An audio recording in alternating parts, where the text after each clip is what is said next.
देखो, तो last class में हमने जो है वो कर लिए थे कि हम रिलेशन सब बना दिए थे, याद करो। Omega is equal to D theta by D t, alpha is equal to d omega by D t, और एक और रिलेशन बना दिए थे, अल्फा इज इक्वल टू, ऐसे बनाए थे याद करो, D theta by d theta से ऐसे किए थे, और इसको वापस लिख दिए थे ओमेगा। तो ये बन गया था omega D omega by d theta. ठीक है, और उसके ऊपर फिर हमने कुछ इक्वेशंस बनाया था जिसके ऊपर हमने क्वेश्चन सब किया था। आओ कुछ और क्वेश्चन करते हैं। क्वेश्चन दिए भी थे, ऐसा ही था, वो भी लिख लो।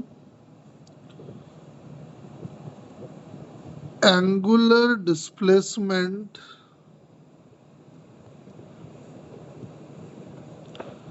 थीटा changes with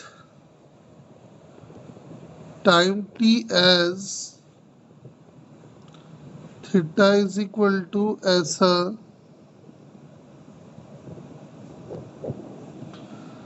तो एंगुलर वेलोसिटी टाइम के साथ जो वेरी कर रहा है वो दे दिया है। तो पहला पार्ट में पूछता है ओमेगा निकालो। तो ओमेगा निकालो, इसका मतलब है omega is equal to D theta by D T निकालो, और D theta by D T आपको निकालना आता है। तो ये हो गया 4t माइनस 4। अरे तुम लोग को आवाज ऑडियो वीडियो क्लियर है ना? एक बार बता देना मुझे फटाफट।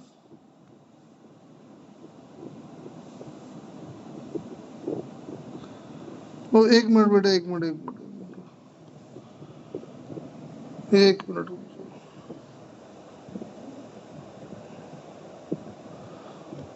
अब देखो, अब ऑडियो वीडियो क्लियर है, देखो।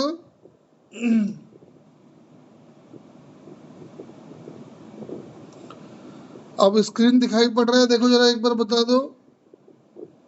हाँ चलो देखो, एक क्वेश्चन हम करके दिखा रहे हैं, फिर आपको एक क्वेश्चन देंगे। देखो, तो ओमेगा निकालना था तो हमने D theta by D T कर दिया। अब जिस टाइम पे भी ओमेगा चाहिए हो उसकी वैल्यू पुट कर दो, अपना आंसर आ जाएगा।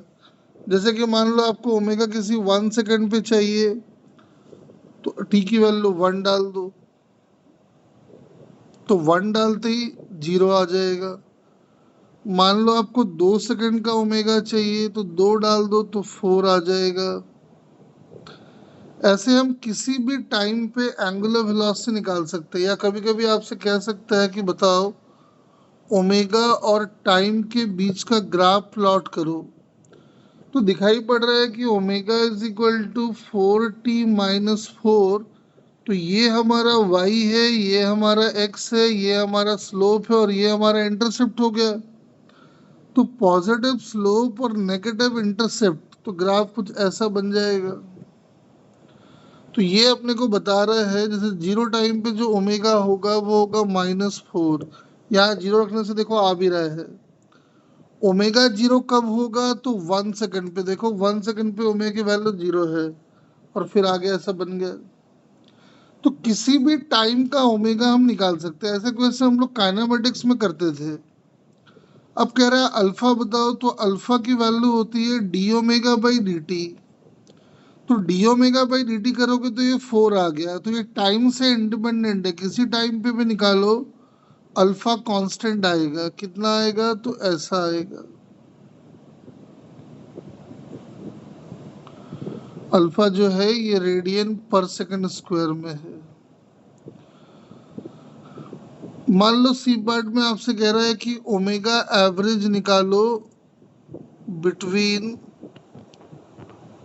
2 to 4 सेकेंड। 2 से 4 सेकंड के बीच में ओमेगा एवरेज निकालो। तो याद करो मैंने बताया था ओमेगा एवरेज होता है delta theta by delta t, यानी theta at 4 minus theta at 2 by 4 minus 2। Theta at 4 निकालना है तो थीटा का एक्सप्रेशन दिया हुआ है ये वाला, यहाँ पे टी की वैल्यू को 4 डाल दो। जैसे यहाँ पे टी की वैल्यू को 4 डालोगे तो कितना आया देखो तो, यहाँ पे टी की वैल्यू को 4 डाल के बताओ कितना आ रहा है, 22। तो ये 22 आ गया।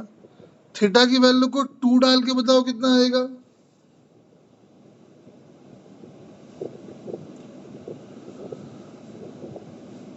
14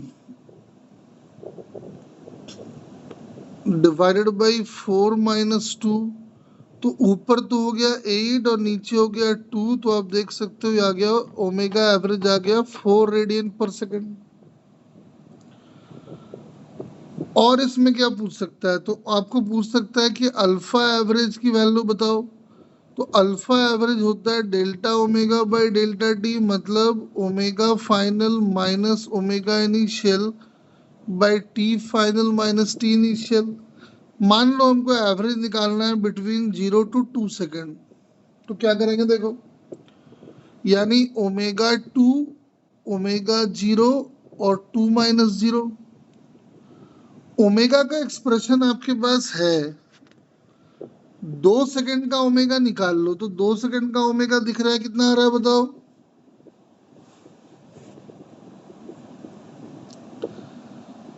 2 सेकेंड पे ओमेगा की वैल्यू, फटाफट रिस्पॉन्ड करो।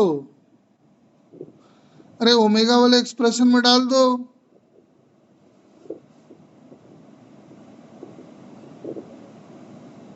बताओ।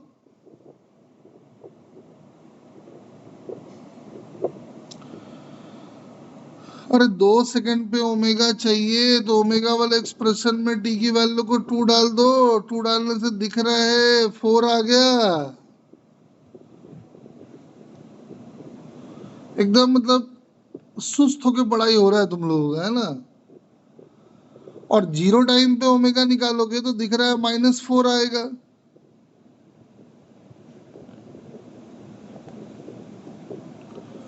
और डिवाइड बाई 2 - 0 कर दिए तो देखो 8/2, यानी कि 4 रेडियन पर सेकंड स्क्वायर आ गया। तो जो पूछेगा बेसिक के साथ लगे रहो और करते जाओ। जैसे मान लो और पूछ लिया कि पार्टिकल जिस सर्किल में मूव कर रहा है, हाँ रिकॉर्डिंग पे डाल दिया है।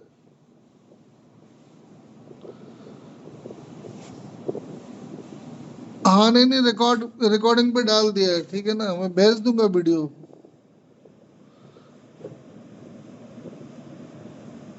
हाँ ठीक है, देख ले, अगर प्रॉब्लम है तो कोई बात नहीं है। देखो, मान लो कह रहा है कि particle is moving in a circle of radius 2 metre. मान लो कि पार्टिकल जो है 2 मीटर के रेडियस में घूम रहा है। तो कहता है बताओ कि 2 सेकंड के बाद या 4 सेकंड के बाद उसकी लीनियर वेलोसिटी कितनी होगी। Find velocity at t is equal to 2 second and acceleration at t is equal to 4 second। मान लो ऐसा पूछा है, तो याद करो मैंने बताया था कि v की वैल्यू होती है ओमेगा इंटू आर। आपको 2 सेकंड का v चाहिए, मतलब आपको 2 सेकंड का पहले ओमेगा निकालना पड़ेगा। और 2 सेकंड का ओमेगा निकालने के लिए हमारे पास रिलेशन है यहाँ पे। तो 2 सेकंड पे अगर हम ओमेगा निकालेंगे तो देखो आ गया 4। और हम कह रहे हैं कि पार्टिकल जिस सर्कल में घूम रहा है उसका रेडियस है 2, तो वेलोसिटी आ गई 8 मीटर पर सेकंड। और याद करो एक्सेलरेशन के लिए मैंने बताया था कि एटी की वैल्यू होती है अल्फा इंटू आर। 4 सेकंड पे आपको चाहिए तो आपको 4 सेकंड का अल्फा निकालना होगा, लेकिन हमने देखा हुआ है कि अल्फा तो कांस्टेंट आया था। कितना आया था, 4। तो ये 4 ये 2, यानी आंसर आ गया 8 मीटर पर सेकंड स्क्वायर। तो ऐसे करके हम सारा कैलकुलेशन कर सकते हैं। अरे बोलो, ऐसे वाले क्वेश्चंस क्लियर हो गए अब।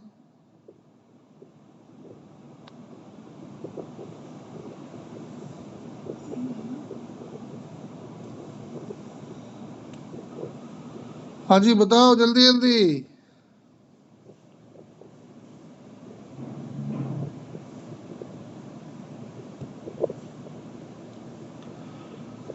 तो अब एक ऐसे क्वेश्चन दे रहे हैं तो पूरा अच्छे से उसका आंसर फाइंड करना है।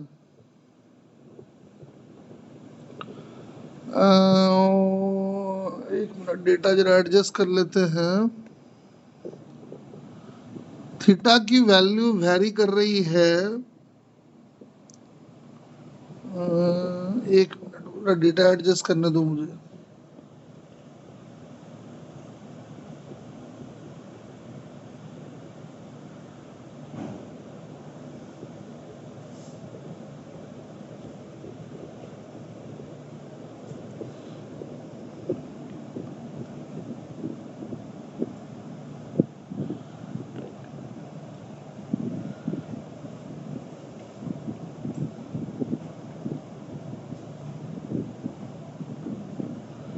देखो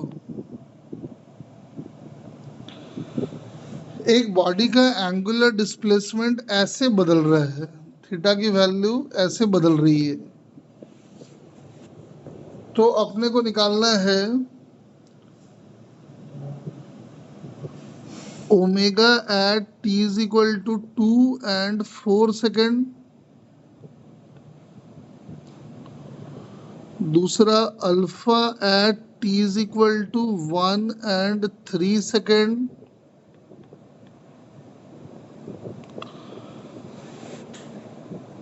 omega average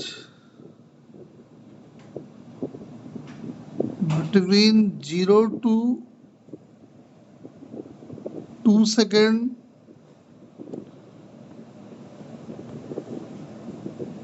alpha average between 0 to 2 second, linear velocity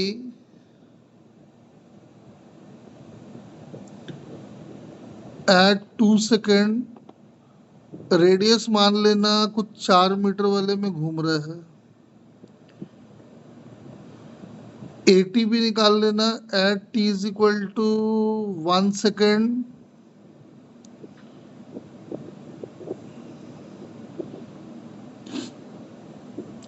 time at which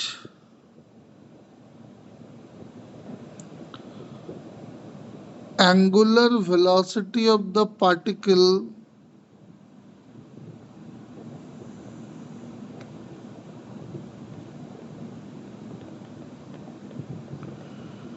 is 0।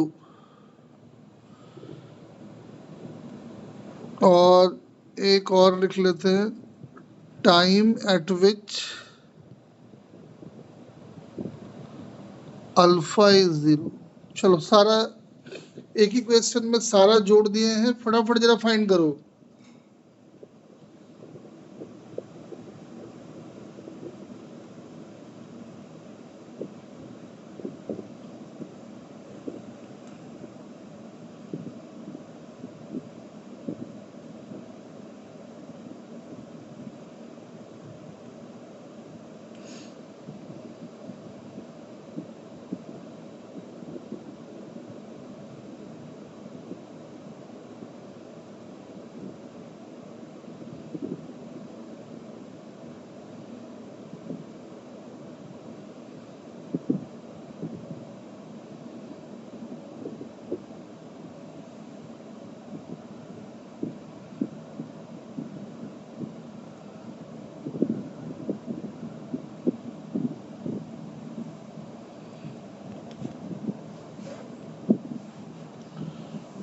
Omega alpha average linear velocity eighty, omega कब जीरो होगा, अल्फा कब जीरो होगा, सब फाइंड करो।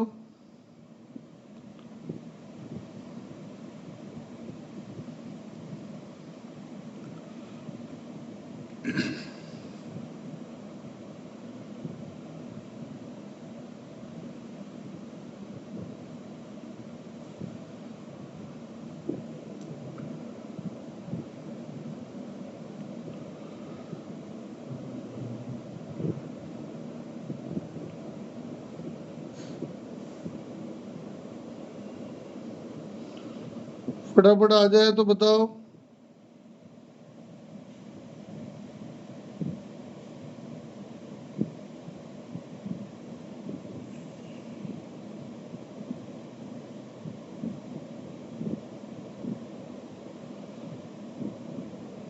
-12 बेटा सारा पार्ट फाइंड कर लो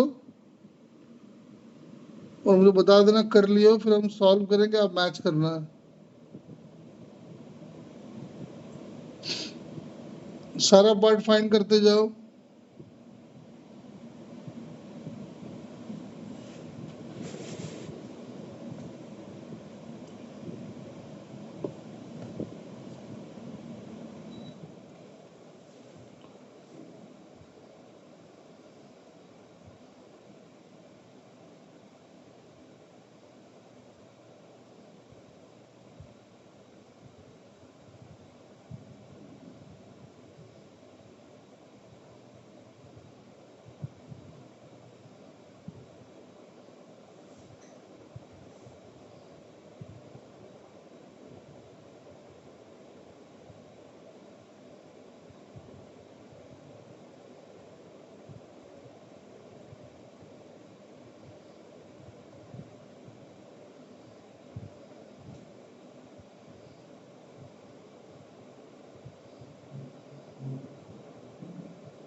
फटाफट फाइंड करते जाओ।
देखो, आओ एक एक करके सॉल्व करते हैं इसको।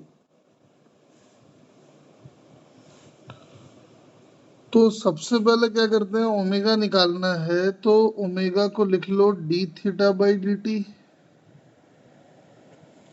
तो ये हो जाएगा टी स्क्वायर -60 +8। और आपको 2 सेकंड पे चाहिए तो टी की वैल्यू को 2 डाल दो।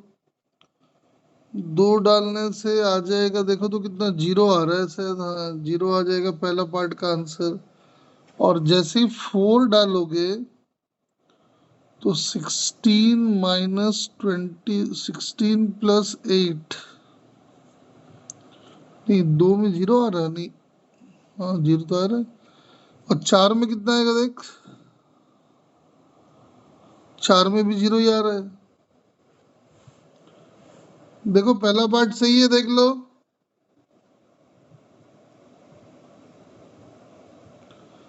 अरे पहला पार्ट देख लो।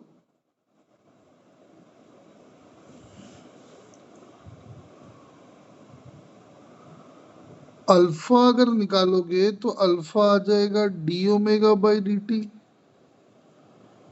और जब D omega by D T निकालोगे तो ये आ जाएगा 2t-6।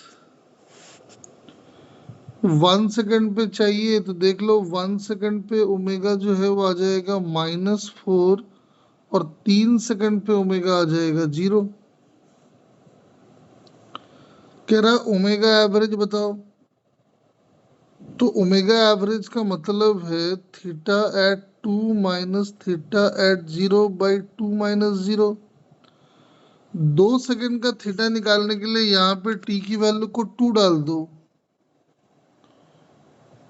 तो जब टी की वैल्यू को 2 डालोगे तो कितना आ जाएगा देख जरा, 8/3 -12 +16 +4। और जब टी को 0 डालोगे तो 4 बच जाएगा, नीचे 2 आ जाएगा। तो 4 तो गया यहाँ से, तो ये आ जाएगा 4, यानी कि 10/3 आ जाएगा। ठीक है, अल्फा एवरेज चाहिए तो अल्फा एवरेज का मतलब हो जाना है delta omega by delta t, यानी ओमेगा 2 माइनस ओमेगा 0/2 - 0। तो 2 सेकंड का ओमेगा निकालना है तो 2 सेकंड का ओमेगा तो हम लोग निकाल ही चुके हैं, 0 आया था तो 0 डाल दो। और 4 सेकंड 0 से टाइम का ओमेगा निकालोगे तो वो 4 आ जाएगा। तो ये -2 अपना आंसर हो गया। लीनियर वेलोसिटी चाहिए 2 सेकंड पे तो velocity can be written as omega into R, यानी कि हमको 2 सेकंड का ओमेगा चाहिए और 2 सेकंड का ओमेगा आप निकाल चुके हो कि 0 आया था, तो उसकी लीनियर वेलोसिटी 0 होगी। एटी की वैल्यू होती है अल्फा इंटू आर, और अल्फा हम लोग निकाल चुके थे 1 सेकंड पे, तो अल्फा एट 1 सेकंड पे आया था -4। और रेडियस से 2 यूनिट, तो यानी -8 आ जाएगा। कह रहा है कि कितने टाइम पे एंगुलर वेलोसिटी पार्टिकल का 0 हो जाएगा। तो समझ में आ रहा है कि एंगुलर वेलोसिटी जो हमने निकाला है वो आया था t² -60 + 8। t² -60 + 8। और इसको आप 0 पुट करेंगे तो ये 2 बार 0 हो रहा है, देखो ध्यान से। तो एक बार 2 सेकंड आएगा और एक बार 4 सेकंड आएगा। वैसे अल्फा 0 कब होगा, तो अल्फा का एक्सप्रेशन देख लो। अल्फा का एक्सप्रेशन जो हम लोग निकाले हैं वो ये वाला है 2t-6। तो अल्फा की वैल्यू आ गई 2t-6, और इसको 0 करने की बात है तो t की वैल्यू आ गई 3 सेकंड। तो आप देख सकते हो हमने सारा पार्ट का आंसर फाइंड आउट कर लिया। अरे बोलो, क्लियर है क्या ये?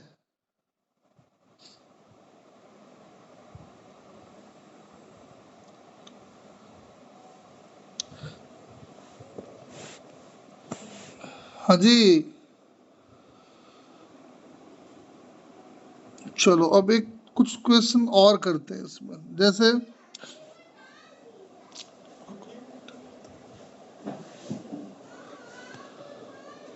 देखो, कह रहे हैं अपने को रिलेशन दे दिया है omega is equal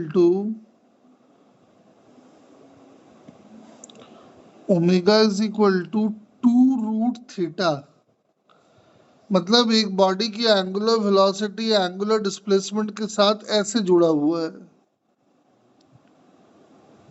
eight t is equal to 0, theta is 0, then find question का पार्ट ए में theta as a function of time, B में omega as a function of time, C में alpha as a function of time. पता करो फटाफट। एक body की angular velocity angular displacement के साथ ऐसे जुड़ा हुआ है और at t is equal to 0 theta 0 है, तो बताओ थीटा टाइम के साथ कैसे वेरी करेगा, ओमेगा टाइम के साथ कैसे वेरी करेगा, अल्फा टाइम के साथ कैसे वेरी करेगा। बस अगर आपको थोड़ा भी ध्यान हो तो आपको याद आएगा कि ये क्वेश्चन हमने काइनेमेटिक्स में भी किया हुआ है। सेम क्वेश्चन काइनेमेटिक्स में किए हम लोग। चलो नहीं ध्यान है तो ट्राई कर लो।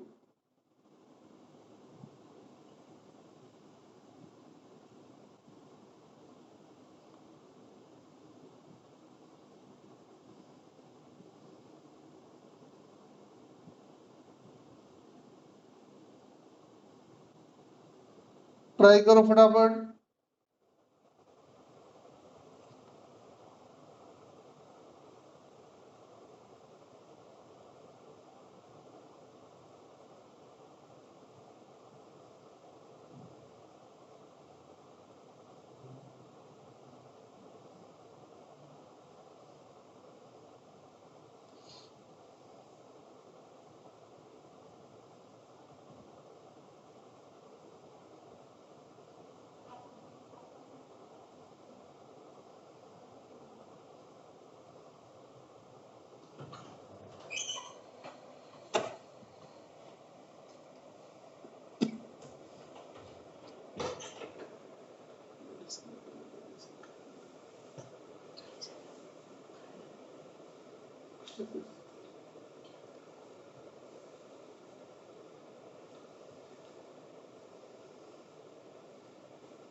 हाँ जी, कुछ हुआ? अब क्वेश्चन को याद करो। तो इस क्वेश्चन को हमने करने के दो तरीके आपको बताए हुए हैं। क्या किए थे, तो ओमेगा की वैल्यू है 2√थीटा, ओमेगा को लिख लो d theta by D t, और वेरिएबल को कर लो सेपरेट, दोनों तरफ कर दो इंटीग्रेट। 0 टाइम पे थीटा है 0, टी टाइम पे थीटा की वैल्यू होगी थीटा, ऐसा मान लेते हैं। लेफ्ट हैंड साइड में जब इंटीग्रेशन करोगे तो आ जाएगा थीटा का पावर -1/2 प्लस 1 -1/2 प्लस 1, और ये अपना ऐसा हो गया। तो ये दिख रहा है कि 2√थीटा इज इक्वल टू 2t, तो काट दो तो थीटा की वैल्यू आ जाएगी t²। तो पहला काम था थीटा को टाइम के साथ रिलेट करना, वो हमने कर दिया है। अब क्या करो, इस थीटा की वैल्यू को लाके यहाँ डाल दो, तो ओमेगा की वैल्यू आ जाएगी 2√थीटा, रूट थीटा का मतलब हो गया टी। तो आप देखो ओमेगा भी टाइम का फंक्शन में आ गया है, और अल्फा चाहिए तो अल्फा की वैल्यू होती है d omega by D t, तो ये आ जाएगा 2। तो आप देख सकते हो कि थीटा हमारा टाइम का फंक्शन आ गया है। ग्राफ अगर बनाना होगा तो ग्राफ ऐसा बन जाएगा। ओमेगा अगर टाइम के साथ बनाना है तो ग्राफ हमारा ऐसा बन जाएगा, स्ट्रेट लाइन, और अल्फा का बनाना है तो कांस्टेंट ऐसा बन जाएगा। एक तो तरीका है ये वाला, और एक दूसरा तरीका और मैंने बताया था, याद करो कि वहां हम बताए थे कि ध्यान रखना कि v इज इक्वल टू कभी भी अल्फा प्लस बीटा एस का फॉर्म दिखे तो आप समझ जाना कि ये कांस्टेंट एक्सेलरेशन वाला केस है। ठीक वैसे ही अगर इसको यहाँ पे रेप्लिकेट करो तो ओमेगा फाइनल जो आएगा वो आएगा under root of omega not plus, या कुछ ऐसा कर देते हैं, इसको अल्फा कर देते हैं, इसको बीटा कर देते हैं, इसको थीटा कर देते हैं। तो जब इस इक्वेशन को हम कंपेयर करेंगे हमारे इस इक्वेशन से, ओमेगा फाइनल का स्क्वायर इज ओमेगा नॉट का स्क्वायर प्लस 2 अल्फा थीटा, तो साफ दिखाई पड़ रहा है कि ओमेगा नॉट का स्क्वायर अपना अल्फा बन जाएगा, और 2 अल्फा ये चूंकि एंगुलर एक्सेलरेशन है ये हमारा यहाँ बीटा बन जाएगा। तो एक बार हमको ओमेगा नॉट मिल जाए और अल्फा मिल जाए फिर हम जो चाहे सब निकाल सकते हैं। तो अभी वाला जो हमारा क्वेश्चन अगर ध्यान से देखो दिया हुआ है ऐसा, ओमेगा इज इक्वल टू ऐसा, और हमारा इक्वेशन जो बनता है वो बनता है omega square is omega naught का स्क्वायर प्लस 2 अल्फा थीटा। इसको अगर हम स्क्वायरिंग कर लें तो दिख रहा है कि ये आ जाएगा 4 थीटा। अगर हम इस इक्वेशन को 1 और 2 को कंपेयर कर ले तो साफ दिख रहा है कि ओमेगा नॉट की वैल्यू है 0 और 2 अल्फा की वैल्यू 4 आ रही है, इसका मतलब अल्फा हमारा 2 आ रहा है। यानी ये हमारे लिए केस बन गया जिसमें बॉडी का ओमेगा इनिशियल ओमेगा 0 है और उसका अल्फा की वैल्यू 2 है। इनिशियल ओमेगा 0 है और अल्फा की वैल्यू 2 है, तो आपने को कह रहा है कि theta as a function of time निकालो, तो हम लिख देंगे theta is equal to omega not T plus half alpha T square. Omega not है नहीं, अल्फा की जगह 2 डाल दिए तो टी स्क्वायर आ गया, तो देख लो थीटा की वैल्यू दोबारा टी स्क्वायर आ गई जो आया भी था। ओमेगा चाहिए तो omega is equal to omega not plus alpha T कर लो, ये है नहीं, अल्फा 2 आया था तो देख लो ओमेगा 2t आ गया, और अल्फा की वैल्यू तो दिख ही रहा है कि 2 है। तो आप देख सकते हो फिर से वही सब कुछ आ गया, ग्राफ ऐसा बनेगा, इसका इसका ऐसा बन जाएगा और इसका ऐसा बन जाएगा। अरे कुछ याद आया काइनेमेटिक्स का जो बताए थे ये?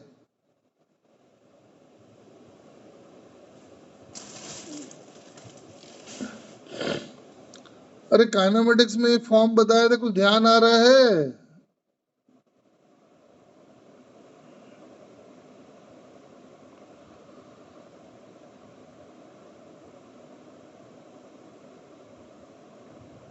नहीं ध्यान आ रहा है?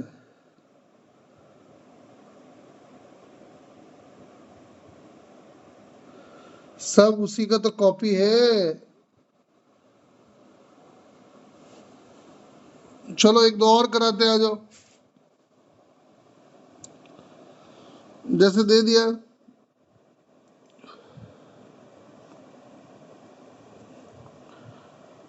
एक बॉडी का ओमेगा दे दिया है 2t² plus 4t plus 3 at t is equal to 0, theta is 0, find theta as a function of time। और दूसरे पार्ट में alpha as a function of time.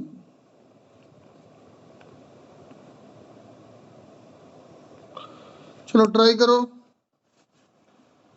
एक बॉडी का ओमेगा दिया हुआ है, ओमेगा के हेल्प से थीटा निकालो और अल्फा निकालो। चलो फटाफट ट्राई करो, होना चाहिए सबसे।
फटाफट फाइंड करो उसको।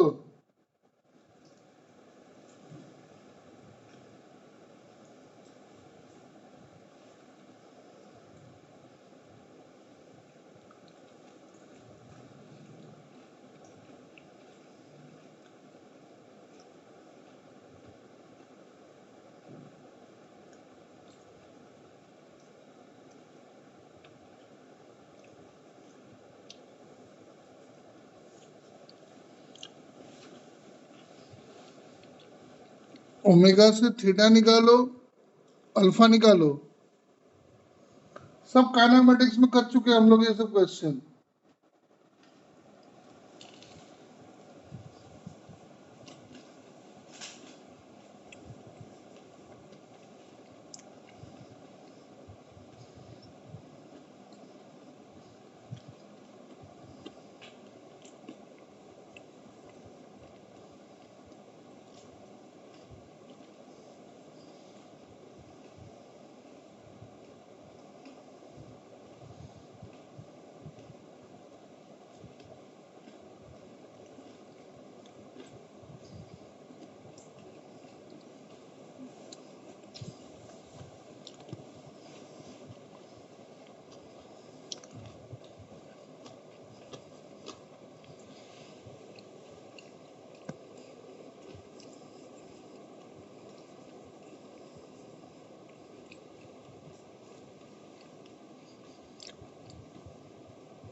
देखो देखो पहले आपने सही लिखा है नहीं किया है। ओमेगा को लिख देंगे D theta by D t, और डी टी वाले टर्म को ले जाएंगे राइट हैंड साइड में।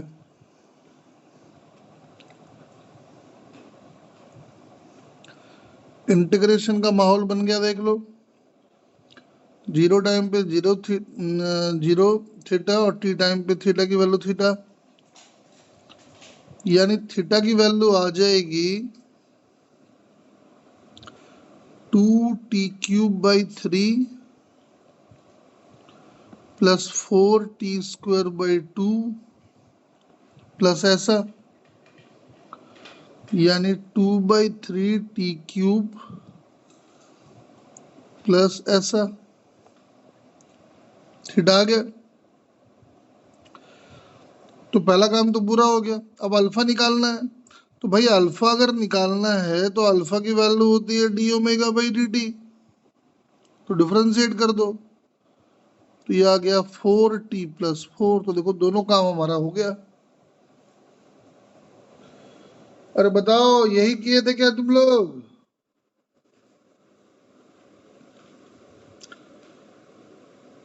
कितने बच्चों ने यही किया था, बताओ जरा फटाफट।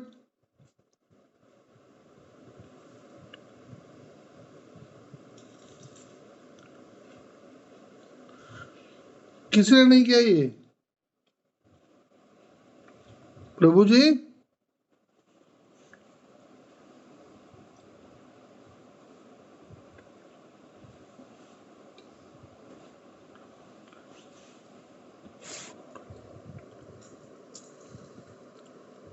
तेजस, यही किया था, कुछ और किया रे? अनुष्का, अरे ये सब तो कई बार कर चुके हैं हम लोग। भाई तेजस, इसमें इतना टाइम नहीं लगना चाहिए। इसमें क्या है रे? चलो एक और दे रहा हूँ, चल। जैसे एक और दे देते हैं। जैसे एक बॉडी का अल्फा वेरी कर रहा है ऐसे, at t=0 omega is 2 radian per second, then find omega at t=4 second. Try करो। जीरो टाइम पे ओमेगा इतना है, तो 2 सेकंड पे ओमेगा कितना होगा?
फटाफट फाइंड करो, हाँ फटाफट फाइंड करो।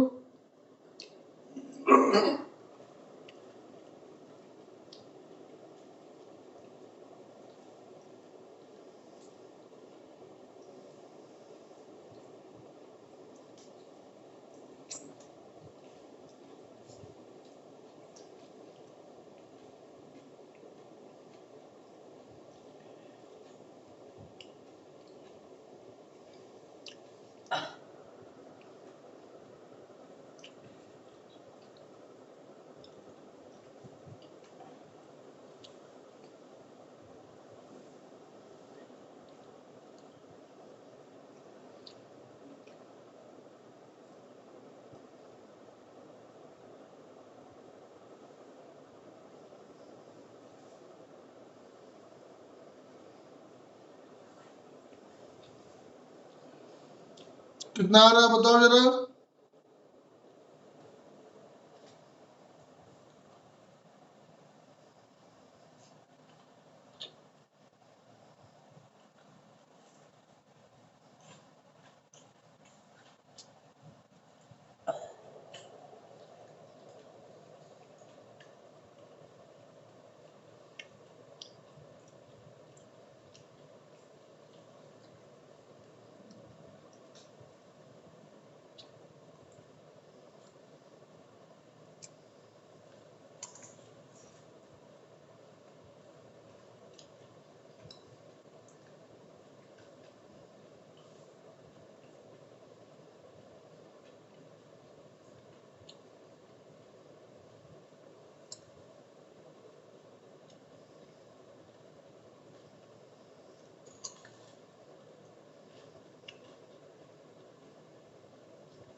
अरे आ गया।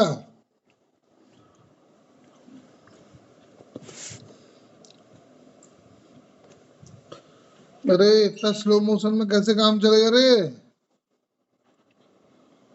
हम्म। अनुष्का, सब काइनेमेटिक्स में कराया हुआ काम है ये सब। तेजस, ये तो एक लाइन का है। अरे अल्फा दिया हुआ है तो अल्फा को लिख लो d omega by D T.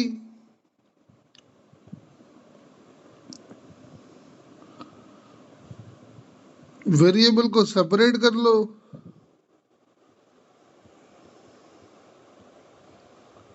Integrate कर लो। जीरो टाइम पे ओमेगा है 2 और टी टाइम पे कितना होगा। वैसे तो टी 4 दे रखा है लेकिन चलो ठीक है।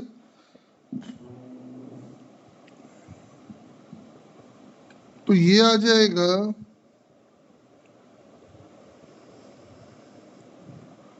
ऐसा आ गया। तो ओमेगा की वैल्यू आ गई T square plus 3t plus 2। अब जिस टाइम पे भी ओमेगा निकालना है, टी की वैल्यू लगे पुट कर दो। आपको पूछा है omega at T is equal to 4 क्या होगा, तो लाके डाल दो। तो 4 का स्क्वायर यानी 16 प्लस 12 प्लस 2 30 आ गया शायद। आंसर। कहाँ भटक रहे हो?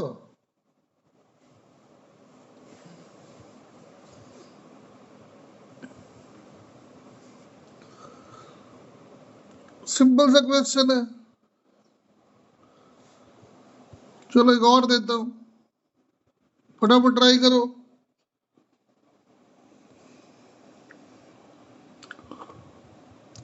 एक बॉडी का अल्फा ओमेगा के साथ ऐसे वैरी कर रहा है, alpha is equal to 2 omega, ठीक है। Alpha is equal to 2 omega ऐसे वैरी कर रहा है।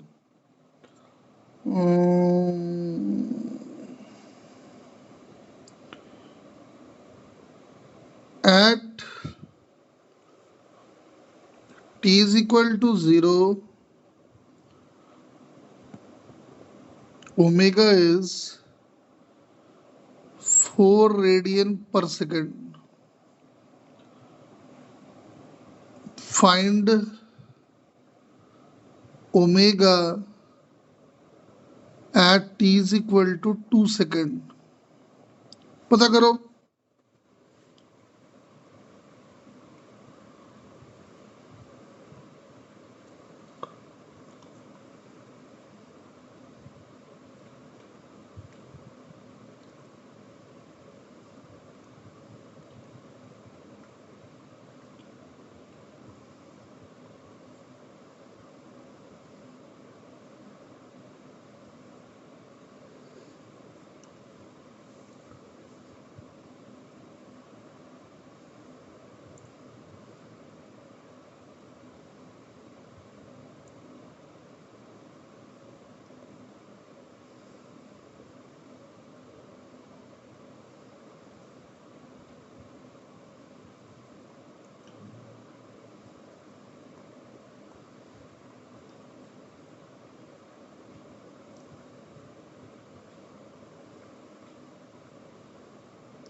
फटाफट ट्राई करो।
फटाफट इंटीग्रेट करो, क्या आएगा, कैसे आएगा?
तेजस 16 कह रहा हो, देखते हैं।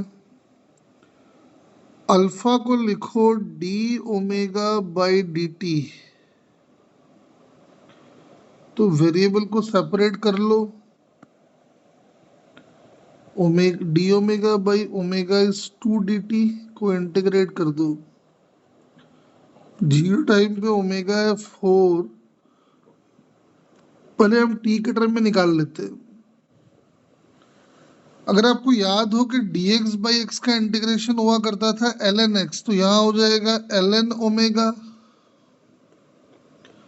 ये ओमेगा, ये 4 और ये हमारा ऐसा, तो ये आ जाएगा ln omega minus ln 4 is 2t, तो ये आ जाएगा ln omega by 4 is equal to 2t। तो आपको पता है कि ओमेगा बाई 4 की वैल्यू हो जाती है e raise to the power 2t, पढ़े हो ना? ln x अगर y के इक्वल है then x is equal to e raise to the power y, तो ओमेगा की वैल्यू आ जाएगी, देखो 4 e raise to the power 2t। लेकिन आपको जो टाइम दिया गया है वो 2 सेकंड दिया गया है, तो omega at T is equal to 2 second जब निकालोगे तो ये आ जाएगा 4 और ऊपर आ जाएगा 4, तो ये हमारा आंसर हो जाएगा।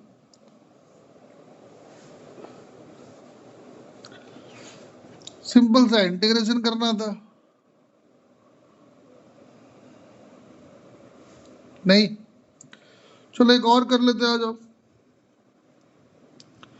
एक बॉडी का एंगुलर एक्सलरेशन वेरी कर रहा है एज 2 माइनस 3 ओमेगा। एक बॉडी का एंगुलर एक्सेलेरेशन वेरी कर रहा है ओमेगा के साथ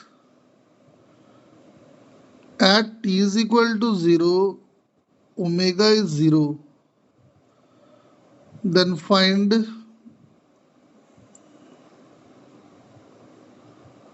omega as a function of time.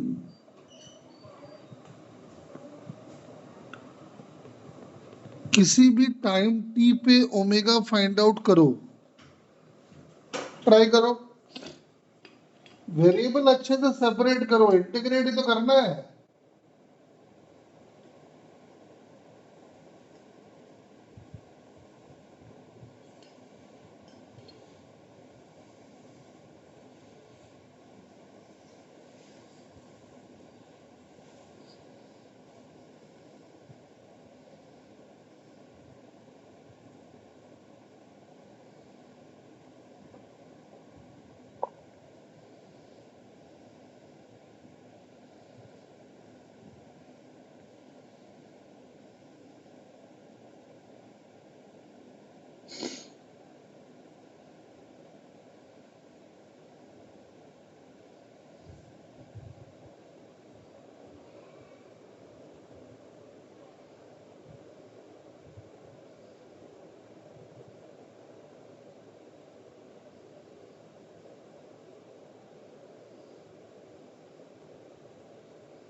देखो फिर वही करो,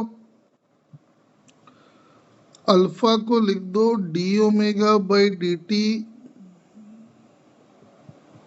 वेरिएबल को सेपरेट करो,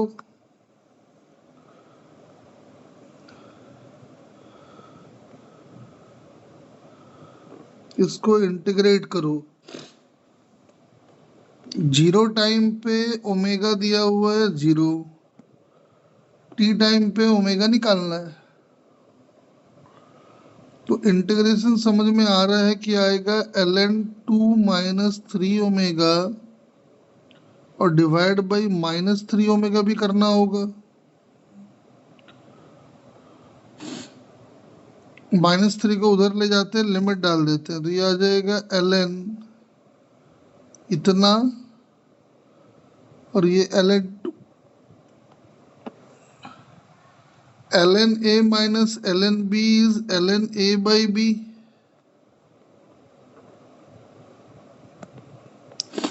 तो देख सकते हो आ जाएगा 1 - 3 omega by 2 is e raise to the power -3t।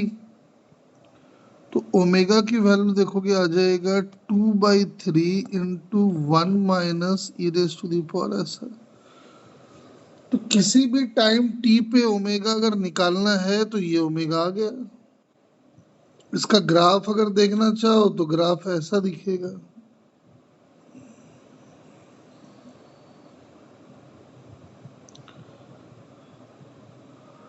और जो लंबे समय के बाद जो ओमेगा आएगा टी को इन्फानाइट रखने से, वो दिख रहा है कि 2/3 आ जाएगा। तो आप देख सकते हो कि हमने ओमेगा का ग्राफ भी प्लॉट कर दिया है।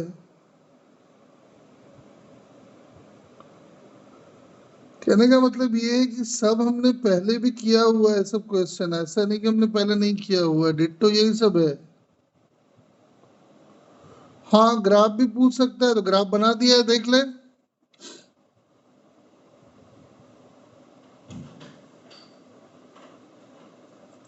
और मजेदार बात है कि डिट्टो यही क्वेश्चन मैंने काइनेमेटिक्स में भी कराया हुआ है, कोई डिफरेंस नहीं है। अरे ये समझ गए, थोड़ा आगे बढ़े क्या? चलो अब देखो एक डेरिवेशन कर रहे हैं, बहुत इंपॉर्टेंट डेरिवेशन है, ध्यान से सुनना। Velocity and acceleration of a body moving in a circle with non-uniform speed। ये एक बड़ा सा डेरिवेशन है और पूरा चैप्टर इसी पे बेस्ड है, तो इसको पहले डेरिवेशन हमको अच्छे से आना चाहिए, इसका मतलब भी हमको अच्छे से समझ में आना चाहिए। तो आओ देखते हैं। जैसे मान लो कि एक पार्टिकल सर्कल में घूम रहे हैं, ठीक है। जीरो टाइम पे पार्टिकल यहाँ था और टी टाइम में पार्टिकल कुछ यहाँ आ गया ऐसे घूम के। तो जब ये पार्टिकल यहाँ पे होगा, इसका नाम मैंने ओ रखा हुआ है। हम यहाँ पे दो हाइपोथेटिकल यूनिट वेक्टर्स डिफाइन कर रहे हैं। एक ओपी के अलोंग का यूनिट वेक्टर जिसका नाम हम रखेंगे यू आर। यू आर का मतलब है unit vector along radial direction. और एक यूनिट वेक्टर हम डिफाइन करेंगे जो कि अलोंग द टेंजेंट होगा, मतलब यू आर के ठीक परपेंडिकुलर। उसका नाम रखेंगे हम यूटी। यूटी का मतलब है unit vector along tangential direction.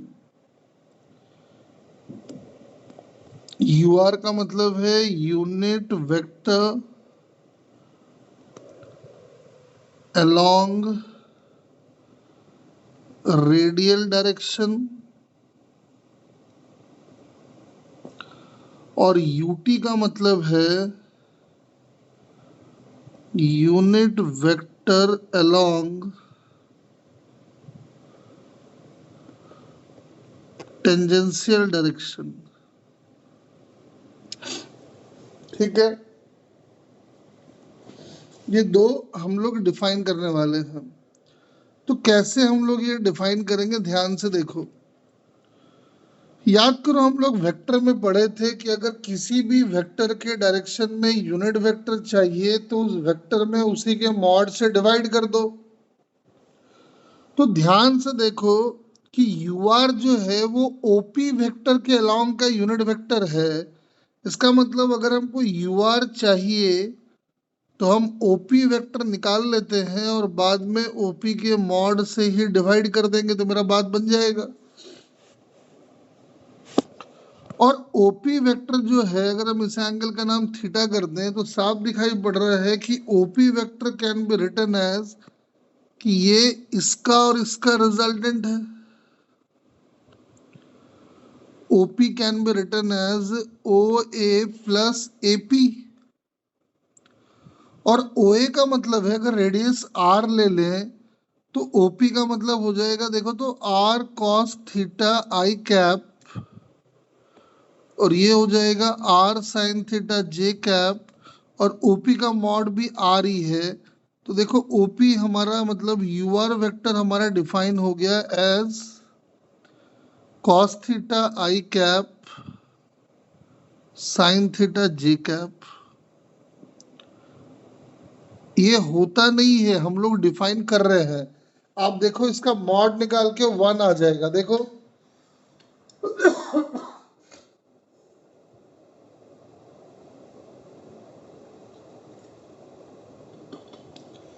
Cos square theta plus sine square theta करेंगे तो 1 आ जाएगा। वो तो आना भी था क्योंकि ये एक यूनिट वेक्टर है तो यूनिट वेक्टर का मॉड तो 1 होता ही है। तो जब भी अपने को cos theta I cap plus sign theta J cap दिखेगा तो हम इसको यू आर समझेंगे। अब रहता है कि यूटी कैसे आएगा। तो यूटी निकालने के लिए हम क्या करेंगे, देखो हम क्या कर रहे हैं, यहाँ एक पॉइंट नाम दे दिए पी बी। तो अगर हमको यूटी चाहिए तो ध्यान से देखो यूटी जो है वो है यूनिट वेक्टर अलोंग पीबी। जो पीबी वेक्टर है यानी कि पीबी वेक्टर में अगर हम पीबी के मॉड से डिवाइड कर दें तो अपने को यूटी मिल जाएगा। तो ध्यान से देखो जो पीबी वेक्टर है हम उसको लिख सकते हैं कुछ ऐसा, ये इसका और इसका रिजल्टेंट है। तो अगर ये एंगल थीटा है तो ये एंगल भी थीटा होगा, तो ये एंगल भी थीटा हो जाएगा। तो ध्यान से देखो पीबी वेक्टर को हम लिख पाएंगे PB sine theta minus I plus PB cos theta J cap और डिवाइडेड बाय पीबी कर दो। तो अब देखो पीबी से पीबी कैंसल आउट हो जाएगा और यूटी की वैल्यू निकल के आ जाएगी। तो यूटी की वैल्यू आ गई sine theta minus I plus cos theta J cap. तो पहला तो काम हमने ये कर लिया कि यूटी और यूआर को हमने डिफाइन कर लिया। अरे यूटी और यूआर कैसे डिफाइन किए समझ गए क्या? जल्दी बताओ।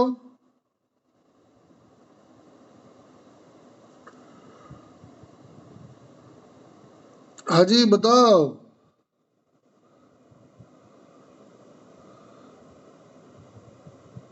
अरे एकदम सन्नाटे में चले जाते हो, ऐसे कैसे डल एकदम डल रिस्पॉन्स में कैसे पढ़ाई होगा रे प्रभु जी।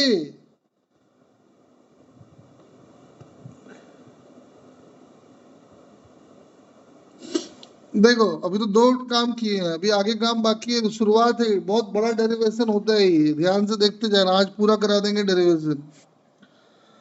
अब ध्यान से देखो पहले हम वेलोसिटी से शुरुआत करने जा रहे हैं। मान लो कि एक पार्टिकल इस तरह का सर्कुलर पाथ फॉलो कर रहा है, ठीक है। इस तरह का सर्कुलर पाथ फॉलो कर रहा है, 0 टाइम पे यहाँ था, टी टाइम में वहां पहुंच गया। तो समझ में आ रहा है कि जो बॉडी ने लीनियर डिस्प्लेसमेंट जो ट्रैवल किया है वो सही मायने में इतना ही तो किया है। देखो ये है बॉडी का लीनियर डिस्प्लेसमेंट, ये है एंगुलर डिस्प्लेसमेंट। रेडियस मैंने आर नाम दे दिया है, इसका नाम ओ दे दिया है, इसका नाम ए दे दिया, इसका नाम बी दे दिया है। अब ध्यान से देखो, तो बड़ा करके बना रहे हैं। इस ए बी को हम लिख सकते हैं, जो कि हमारा डिस्प्लेसमेंट है, कि ये ए बी इसका और इसका रिजल्टेंट है। और ध्यान से देखो ये पूरा आर है, तो ये वाला जो मेरा होगा, ये वाला ध्यान से देखना जरा, ये वाला मेरा हो जाएगा आर कॉस थीटा। तो ये जो मेरा छोटा सा डिस्टेंस है ये वाला, ये हो जाएगा मेरा R minus R cos theta. और ये वाला हमारा हो जाएगा आर साइन थीटा। यानी जो डिस्प्लेसमेंट वेक्टर आ रहा है,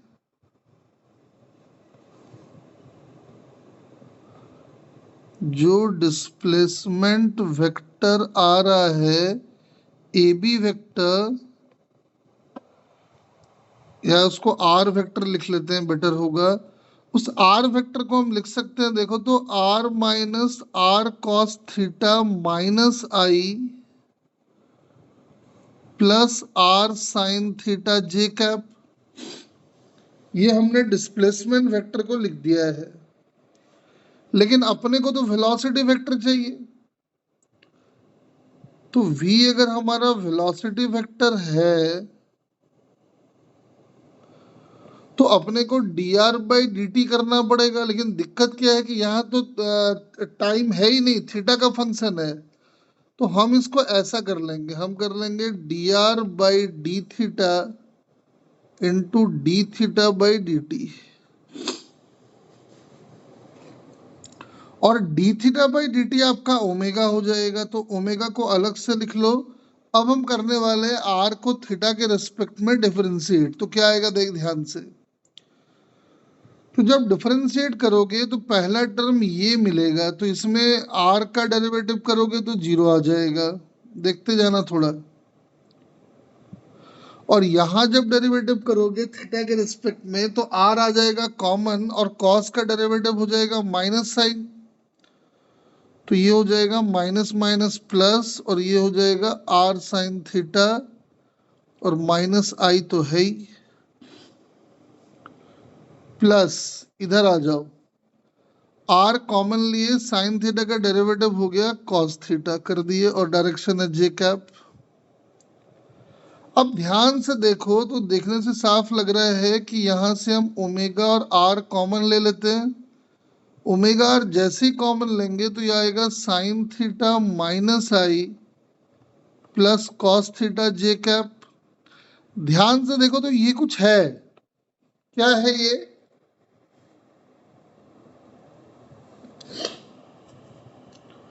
बता सकते हो क्या है ये?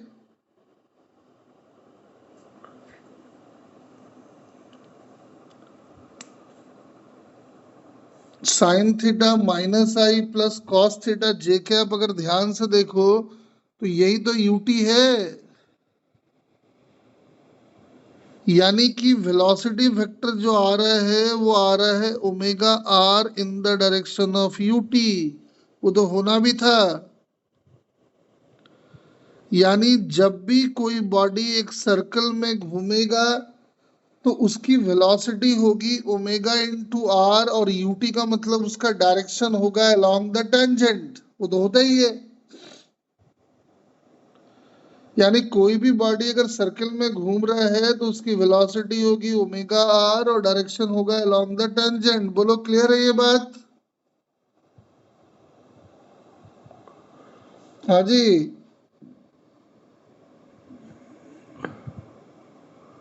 अरे बोल फटाफट, सन्नाटा छा गया एकदम।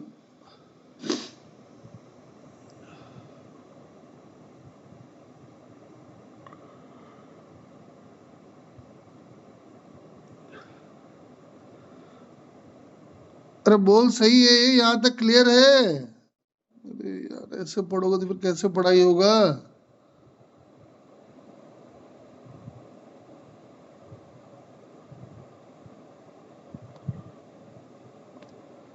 एकदम डल रिस्पॉन्स है। देखो, अब वेलोसिटी आ गया है तो एक्सलरेशन निकालने की तैयारी है, लेकिन दिक्कत यहाँ पे ये है कि आर तो कांस्टेंट है, ओमेगा वेरी हो रहा है, यूटी भी वेरी हो रही है। तो एक्सलरेशन जब लिखोगे तो एक्सलरेशन के लिए करना होगा डीवी बाई डी टी।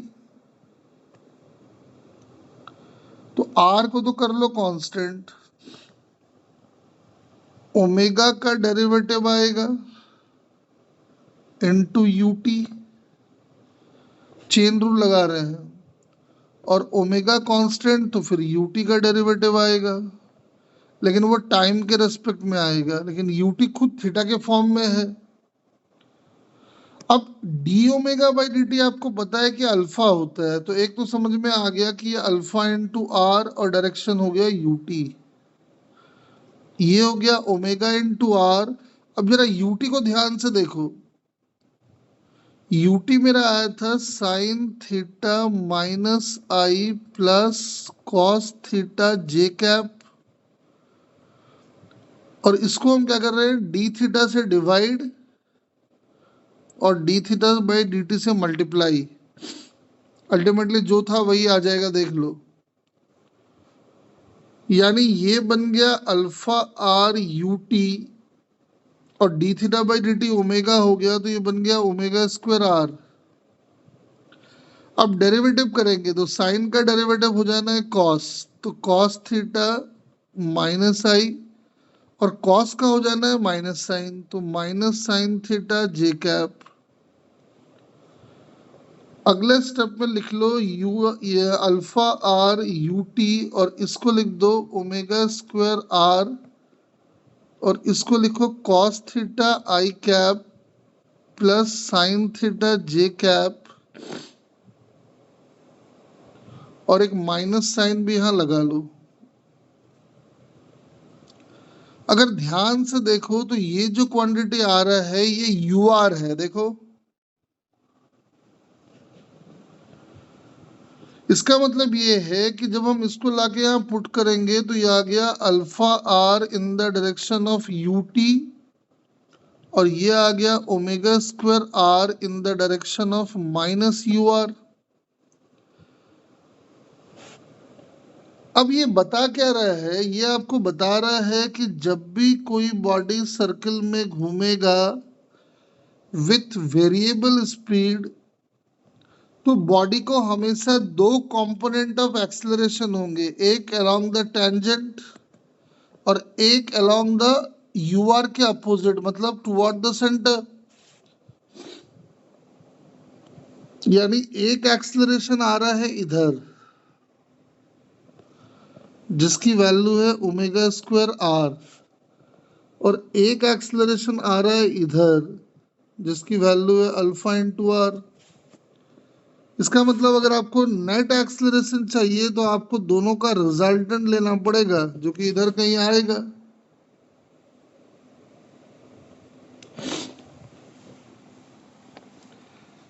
अब ध्यान से सुनो, एक्सेलरेशन का वो वाला कंपोनेंट जो टुवर्ड द सेंटर होता है कहलाता है सेंट्रीपिटल एक्सेलरेशन, एसी या एएन। एसी या फिर एएन, इसकी वैल्यू होती है ओमेगा स्क्वायर आर, और हमने ये भी पढ़ा है कि v की वैल्यू होती है ओमेगा इंटू आर। तो ओमेगा को लिख दो ऐसा, तो ये कट के फॉर्मूला आ जाएगा ऐसा।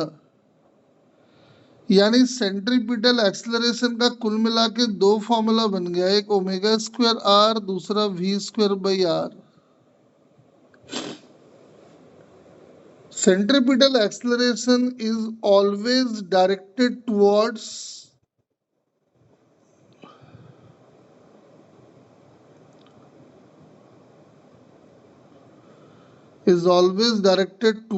the center of the circle,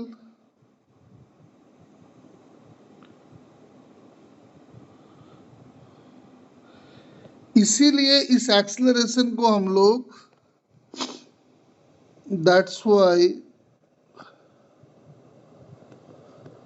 this component of acceleration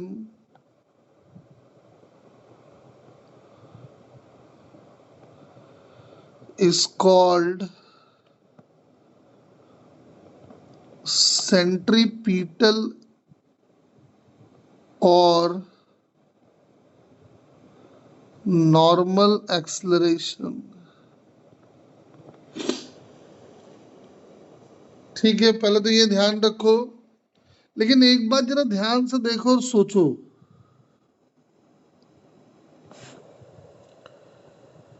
centripetal accession लग रहा है टुवर्ड द सेंटर और वेलोसिटी लग रहा है अलोंग द टेंजेंट। अगर कोई बॉडी एक्सेलरेट हो रही है, मतलब बॉडी के पास एक्सेलरेशन है, तो दो तीन चीजें हो सकती है, या तो उसका मैग्नीट्यूड बदलेगा, या तो उसका डायरेक्शन बदलेगा, या तो फिर उसका दोनों बदलेगा, मैग्नीट्यूड भी और डायरेक्शन भी।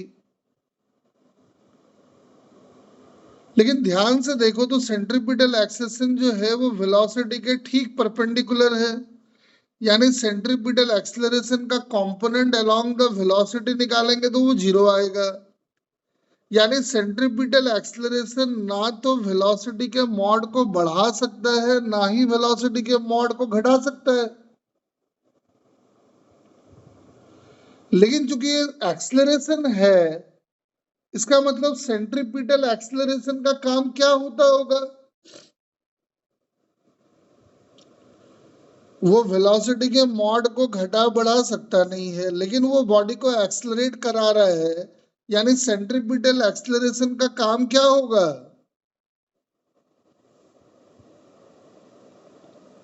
बताओ। यानी सेंट्रीपिटल एक्सेलरेशन बॉडी को एक्सेलरेट जब करा रहा है तो कैसे एक्सेलरेट करा रहा होगा,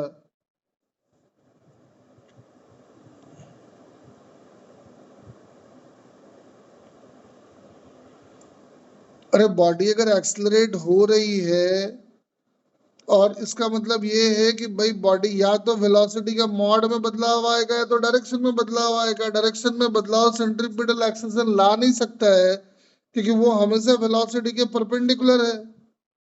यानी सेंट्रीपिटल एक्सेलरेशन का काम वेलोसिटी के डायरेक्शन को चेंज करने का है। सेंट्रीपिटल एक्सेलरेशन कभी भी वेलोसिटी के मॉड को चेंज नहीं कर सकता है, वो सिर्फ उसके डायरेक्शन को चेंज कर सकता है। तो ध्यान रखें, centripetal acceleration never changes the magnitude of velocity, it changes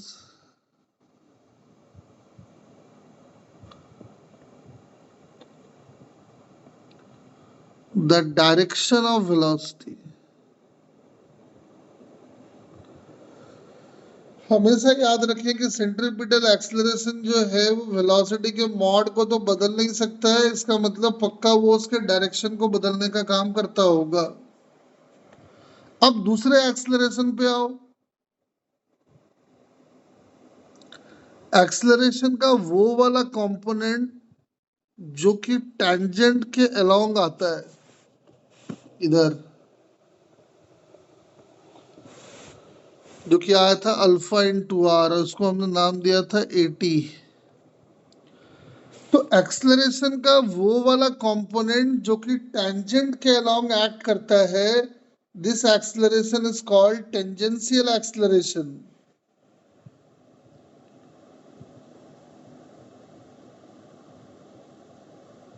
Component of acceleration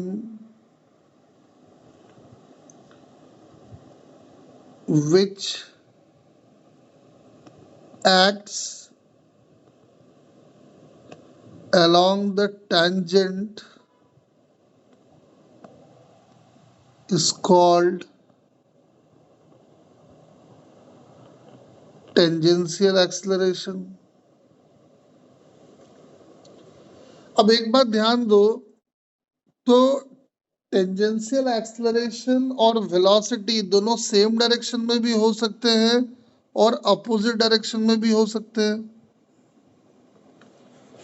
एक पॉसिबिलिटी है कि बॉडी की वेलोसिटी इधर हो जाए और एटी भी उधर ही आ जाए।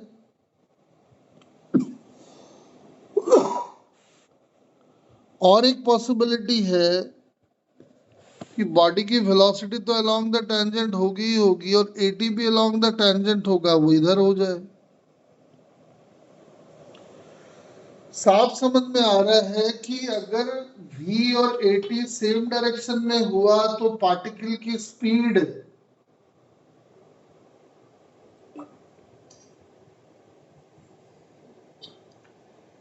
टाइम के साथ बढ़ेगी या घटेगी? बोलो।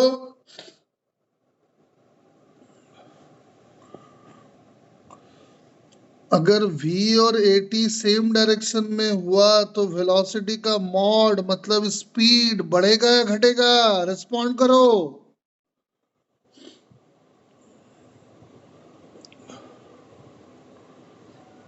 बढ़ेगी। और v और at अगर अपोजिट डायरेक्शन में हो गया तो पार्टिकल का स्पीड मतलब वेलोसिटी का मॉड टाइम के साथ बढ़ेगा या घटेगा?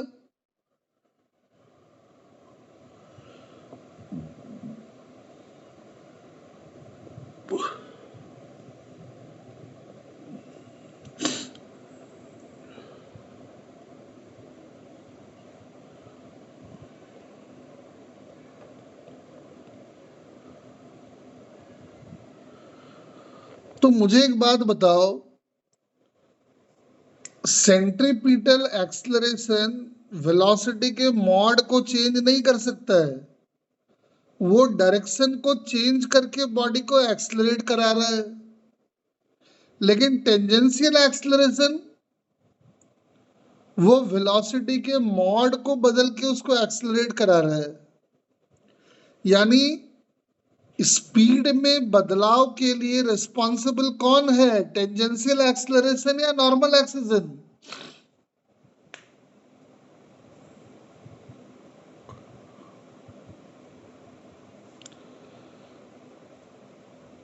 बताओ, एक बॉडी की स्पीड अगर टाइम के साथ घट रही है या बढ़ रही है तो उसके लिए रिस्पॉन्सिबल कौन है, टेंजेंशियल एक्सलरेशन या normal acceleration?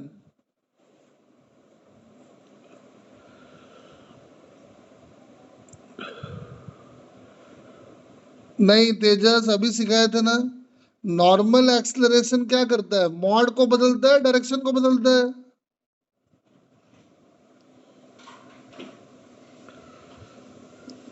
Normal acceleration velocity के मॉड को बदलता है या डायरेक्शन को? नहीं, डायरेक्शन को। देख अभी सिखाए थे, लिखवाए भी है, देख देख इसको पढ़। अरे वैसे भी सोचो ना कि नॉर्मल एक्सलरेशन और वेलोसिटी दोनों एक दूसरे पे ठीक परपेंडिकुलर होते हैं, तो नॉर्मल एक्सलरेशन का कंपोनेंट वेलोसिटी के अलोंग तो आएगा जीरो। तो नॉर्मल एक्सलरेशन ना तो वेलोसिटी को बढ़ा सकता है ना ही घटा सकता है।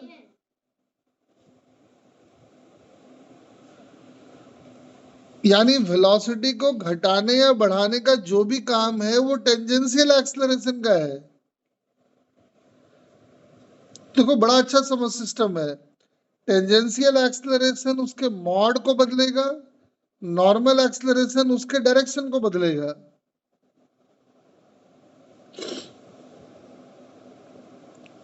अब सुनो, लिख देते एक बार। टेंजेंशियल एक्सलरेशन इज रिस्पॉन्सिबल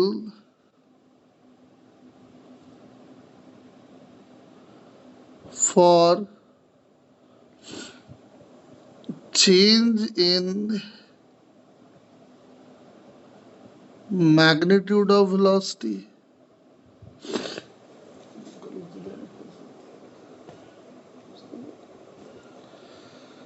ठीक है, तो ध्यान रखें जो बातें बताए हैं कि centripetal acceleration is responsible for change in direction, change in direction of velocity. बेटा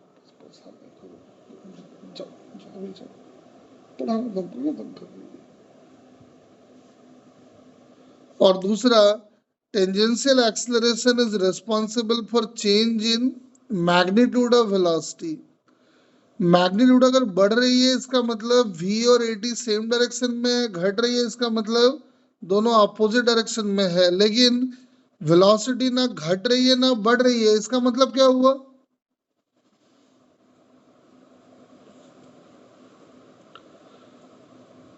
अगर बॉडी सर्किल में घूम रहा है और पार्टिकल की स्पीड टाइम के साथ ना घट रही है ना बढ़ रही है, इससे क्या कंक्लूजन निकालोगे आप?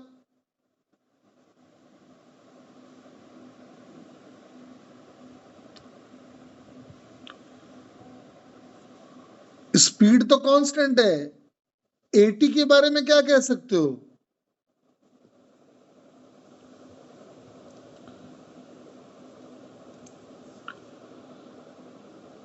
एस एटी इज जीरो, क्योंकि एटी अगर आएगा तो या तो वेलोसिटी को बढ़ाएगा या तो घटाएगा। लेकिन आप कह रहे हो ना घट रही है ना बढ़ रही है, इसका मतलब एटी पक्का जीरो होगा। और एटी का जीरो होने का मतलब पता क्या हुआ?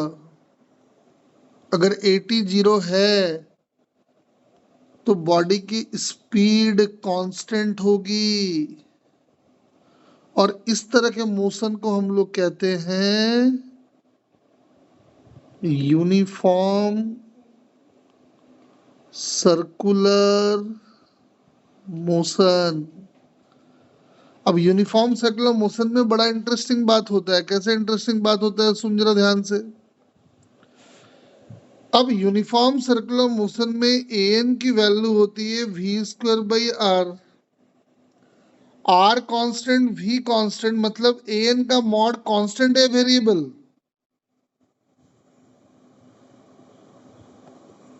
जल्दी बताओ।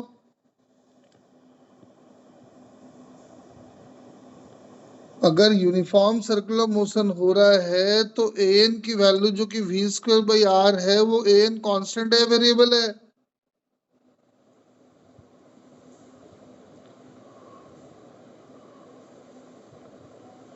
कांस्टेंट है। और एन का डायरेक्शन हमने आपको बताया कि हमेशा टुवर्ड द सेंटर होता है। यानी कहीं पे भी चेक करो तो एन हमेशा टुवर्ड द सेंटर आएगा, इधर, इधर, इधर, कहीं पे भी चेक कर लो। और आपको एक बात पता है कि जो वेलोसिटी है वो हमेशा अलोंग द टेंजेंट होती है। तो ये इधर, ये इधर, ये इधर, ये इधर, ये इधर। इसका मतलब एक बात साफ दिखाई पड़ रहा है कि यूनिफॉर्म सर्कुलर मोशन में वेलोसिटी और एक्सेलरेशन के बीच का एंगल,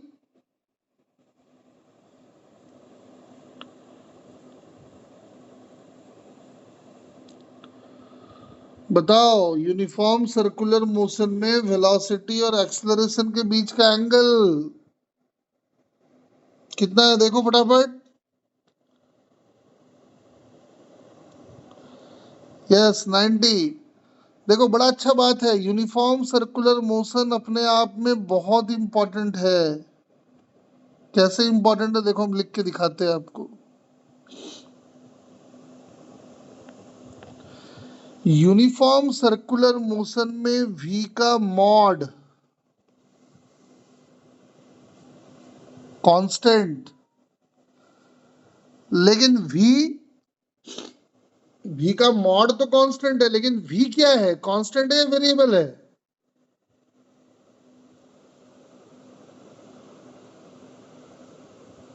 बताओ।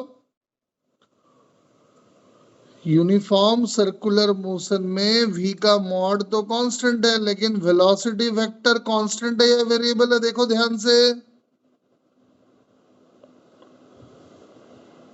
वेलोसिटी वेक्टर कांस्टेंट या वेरिएबल?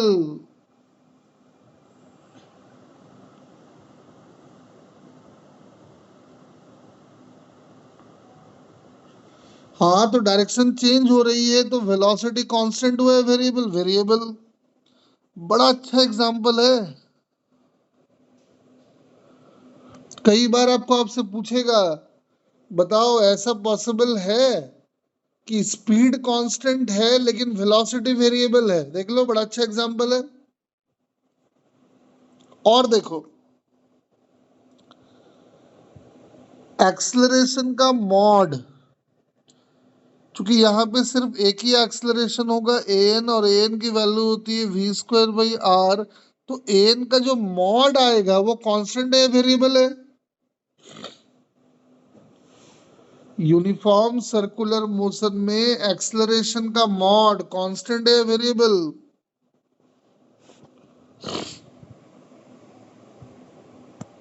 कांस्टेंट। लेकिन अगर आपसे पूछा जाए कि एक्सलरेशन का क्या, क्या बताओगे?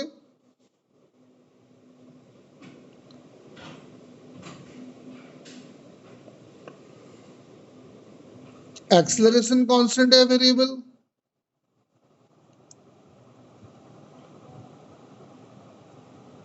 नहीं बेटा, यहाँ टेंजेंशियल एक्सेशन नहीं होगा लेकिन नॉर्मल एक्सेशन तो होगा ही।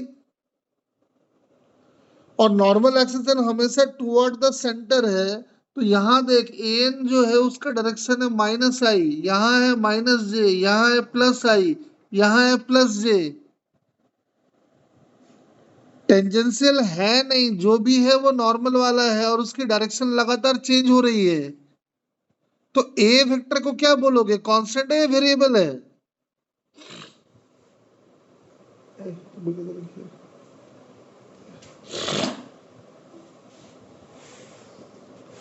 देखो, तुम कह रहे हो ना कि भाई ऐसे सोचो, देखो एटी कितना है, एटी जीरो। और ऐसे भी समझो एटी क्या होता है, डीवी बाई डी टी।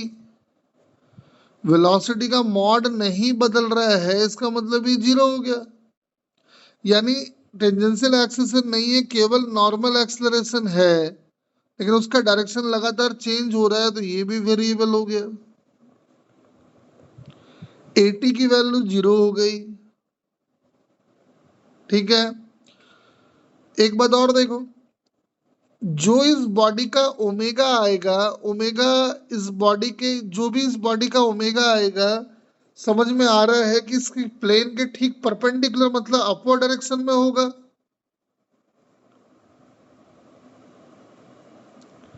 इस बॉडी का जो भी ओमेगा आएगा वो तुम्हारे बोर्ड के कॉपी के प्लेन के ऊपर दिखाई पड़ेगा, ओमेगा देखो तो।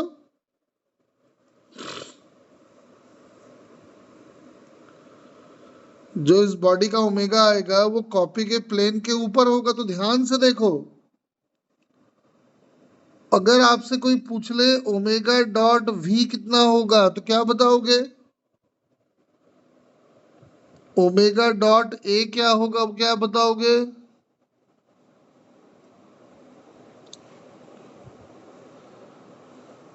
जल्दी बताओ कितना होगा इसकी वैल्यू।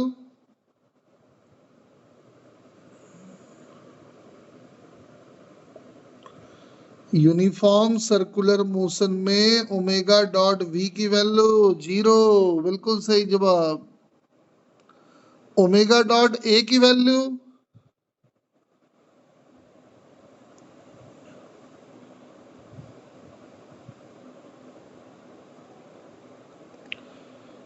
ए डॉट वी की वैल्यू,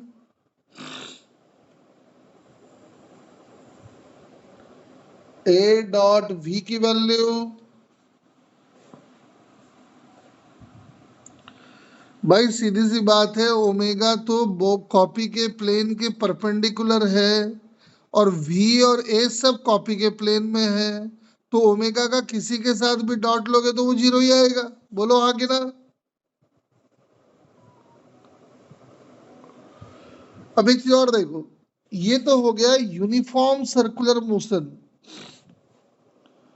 अब नॉन यूनिफॉर्म सर्कुलर मोशन में क्या होगा?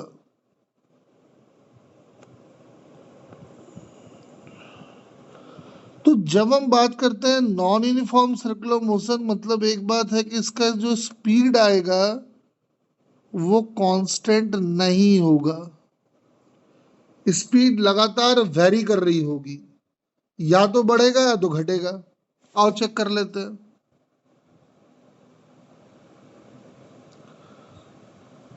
जैसे ये है, वेलोसिटी आएगी इधर, हम कह रहे हैं टाइम के साथ पार्टिकल की स्पीड बढ़ रही है। तो एक बात तो कंफर्म है कि एन तो आएगा टुवर्ड द सेंटर, और हम कह रहे हैं कि जो टाइम के साथ पार्टिकल की स्पीड बढ़ रही है, तो जो एटी आएगा, एटी वी के अलोंग आएगा, उसके अपोजिट आएगा।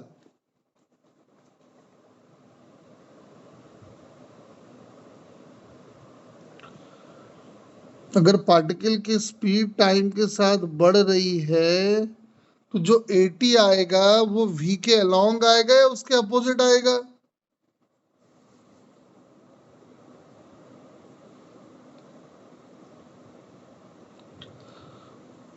अलोंग आएगा। और एटी का अलोंग आना बता रहा है कि जो नेट एक्सलरेशन आएगा वो इधर आएगा। जो बॉडी का नेट एक्सलरेशन होगा वो इधर आएगा। मतलब एक्सलरेशन और वेलोसिटी के बीच का एंगल अगर देखो तो एक्यूट एंगल बना रहा है। एंगल बिटवीन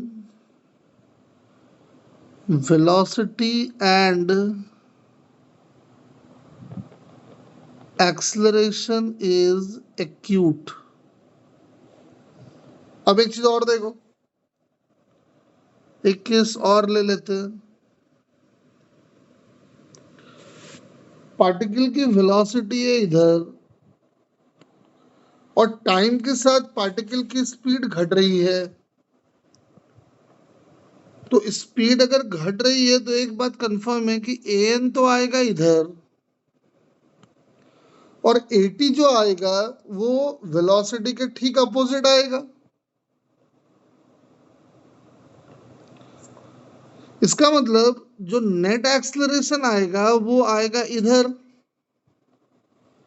तो आप देखो इस बार वेलोसिटी और एक्सलरेशन के बीच का एंगल है obtuse. Angle between velocity and acceleration is obtuse। और यूनिफॉर्म सर्कुलर मोशन में दोनों के बीच का एंगल आ गया था 90। तो आज के पूरे पढ़ाई का कंक्लूजन यही है कि अगर v और a के बीच का एंगल एक्यूट होगा तो टाइम के साथ बॉडी की स्पीड बढ़ेगी। v और a के बीच का एंगल अगर ऑब्ट्यूस होगा तो टाइम के साथ बॉडी की वेलोसिटी घटेगी। v और a के बीच का एंगल अगर 90 होगा तो टाइम के साथ बॉडी की स्पीड ना बढ़ेगी ना घटेगी। क्या ये पूरी कहानी समझ में आया? ये बहुत इंपॉर्टेंट डेरिवेशन है, बहुत बड़ा डेरिवेशन है। इस पूरे चैप्टर का बेस ही यही है। अगर आपको ये नहीं आएगा तो इस चैप्टर में आप एक क्वेश्चन नहीं कर पाओगे। क्या बात समझ गए?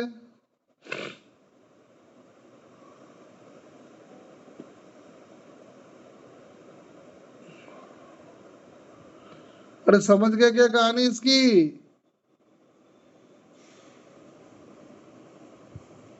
चलो ठीक है, चलो यहीं पे क्लास को एंड कर देते हैं, ठीक है ना? और हम ये रिकॉर्डिंग भी आपको भेज देते हैं, और ये नोट्स भी अभी हम आपको भेज देते हैं। चलो ठीक है, यहीं पे क्लास को एंड कर देते हैं।